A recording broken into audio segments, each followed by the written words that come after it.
नमस्कार, अस्सलामु अलैकुम। कैसे हैं आप लोग? हम दुआ करते हैं कि आप सब बहुत अच्छे हों। इमरान खान के साथ दीन दुनिया शो में जुड़ने के लिए आपका सबसे पहले शुक्रिया। हमारे इस वीडियो को सबसे पहले लाइक कर दीजिए और ज़्यादा से ज़्यादा शेयर कीजिए, आपसे यही गुजारिश है।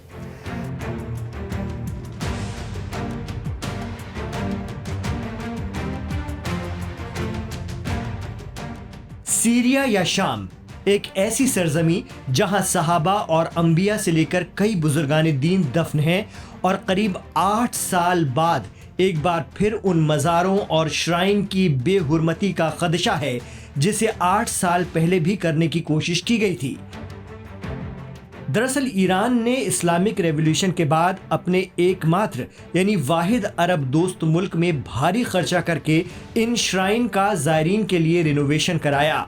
2011 से 2014 के बीच जब ISIS के दहशतगर्द इन मज़ारों को तोड़ने निकले तो ईरान और रूस की क़यादत में दुनिया भर के अक़ीदतमंद इन्हें बचाने के लिए जंग के महाज पर उतर आए।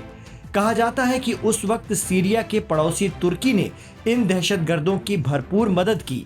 पीछे इसराइल और अमेरिका थे। मसलक के नाम पर भारी कत्लो गारत कराई दाइश के दहशतगर्दों ने। इल्जाम तो ये भी लगता है कि अबू बकर अल बगदादी से निपटने के लिए तुर्की ने कोई जतन नहीं किया, बल्कि उसकी मदद और हौसला अफजाई ही की। वजह थी अलग कुर्दिस्तान की मांग कर रहे कुर्दों को दाइश से मरवाया जाए। साथ ही इसराइल के लिए खतरा ईरान की प्रॉक्सी तंजीमों की मिडिल ईस्ट में सप्लाई लाइन तोड़ी जाए। ये आरोप तुर्की के सदर रजब तैयब एर्दोगान पर लगते रहे हैं। हम नहीं कह रहे, लेकिन रेजिस्टेंस फोर्सेस लगाती रही हैं। अब 8 साल बाद फिर वही दोहराया जा रहा है सीरिया में। किसी भी तरह ईरान के सिर्फ एक दोस्त अरब मुल्क की बशर अल असद सरकार को गिराकर वहां अपनी मर्जी की सरकार बैठाई जाए, कुर्दों को खत्म कराया जाए और मस्जिद अक्सा के लिए ईरान के साथ शाना बशाना लड़ रहे वाहिद अरब मुल्क को भी अपने में मिला लिया जाए। मिडिल ईस्ट की सियासत को करीब से समझने वाले ये बात बताते हैं। दरअसल गजा के मुद्दे पर इसराइल और अमेरिका से सीधे उलझकर ईरान पूरे मिडिल ईस्ट में एक पावर के तौर पर उभरा है। ये बात खिलाफत उस्मानिया के मरकज रहे और आज भी खुद को खलीफा की तरह पेश करना चाह रहे तुर्की के सदर रजब तैयब एर्दोगान को नहीं जचती। तुर्की जैसा नेटो मुल्क ये कभी नहीं चाहेगा कि उसके बगल में कोई प्रो ईरान देश रहे। गौरतलब है कि चीन ने ईरान, तुर्की और सीरिया के बीच एक समझौता कराया था जिसमें एक दूसरे के खिलाफ एक्शन न लेने की बात कही गई थी, लेकिन तुर्की ने उस मुआहदे को तोड़कर विद्रोहियों के नाम पर सहाबा, औलिया, अंबिया की कब्रों को मिस्मार करने वालों का समर्थन कर दिया। यही वजह रही कि ईरान के फॉरेन मिनिस्टर ने आनन फानन में तुर्की का दौरा किया और उन्हें ये चेतावनी या इंतबाह दे दिया है कि सीरिया की असद हुकूमत को गिराने आगे ना बढ़ें, वरना ईरान और रूस सीधी जंग के लिए तैयार हैं। कुछ मीडिया रिपोर्ट्स में ये भी बताया जा रहा है। जानकार बताते हैं कि ISIS ने अपना नाम बदल लिया हो, लेकिन सीरिया में उसके कब्जे वाले इलाकों का सारा तेल आज भी तुर्की को सप्लाई किया जाता है।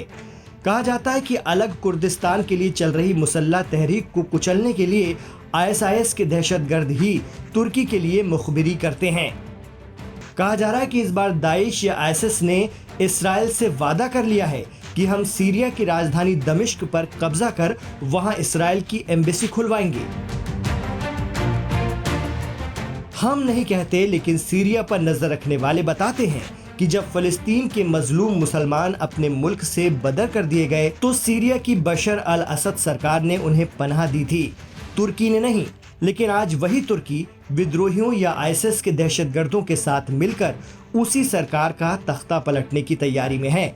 बगदादी तो अमेरिका के हाथों मारा गया, लेकिन वही ISIS अब हयात तहरीर अल शाम यानी HTS के नाम से एक बार फिर सीरिया कब्जाने की नीयत से निकला है, ऐसे आरोप लग रहे हैं। मीडिया रिपोर्ट्स के मुताबिक इसराइल से सीज़फायर के बावजूद एक बार फिर हिजबुल्लाह और एक्टिव होने लगा है। 8 साल पहले भी हिजबुल्लाह ने ही दाइश के दहशतगर्दों को रोका था और इसके लिए हिजबुल्लाह के लड़ाकों को 6 साल सीरिया में रहना पड़ा था। हिजबुल्लाह को उलझाए रखने के लिए इसराइल ने फिर एयर अटैक शुरू किए हैं। जवाब में हिजबुल्लाह की तरफ से भी फायरिंग हुई है। अगर हम मोटे तौर पर देखें तो HTS के दहशतगर्दों को सीरिया में आगे बढ़ने देने में पशे पर्दा इसराइल का अहम किरदार होने का आरोप लग रहा है ईरान और हिमायतियों के जरिए, ताकि फिलिस्तीन में हमास और लेबनान में हिजबुल्लाह की सप्लाई लाइन सीरिया को तोड़ा जा सके। तो दीन दुनिया शो से आखिर तक जुड़ने के लिए, इमरान खान से कनेक्ट रहने के लिए बहुत शुक्रिया। आप हमारे शो को लाइक कर रहे हैं, पसंद कर रहे हैं, इसे ज़्यादा से ज़्यादा शेयर भी कर रहे हैं, इसके लिए भी आपके हम बहुत बहुत शुक्रगुजार हैं। बस इसी तरह अपना प्यार और एतमाद हम पर बनाए रखिएगा। हमारे चैनल लाइव हिंदुस्तान को सब्सक्राइब ज़रूर कीजिए। मुझे दीजिए इजाज़त, लेकिन दुआओं में याद रखिए।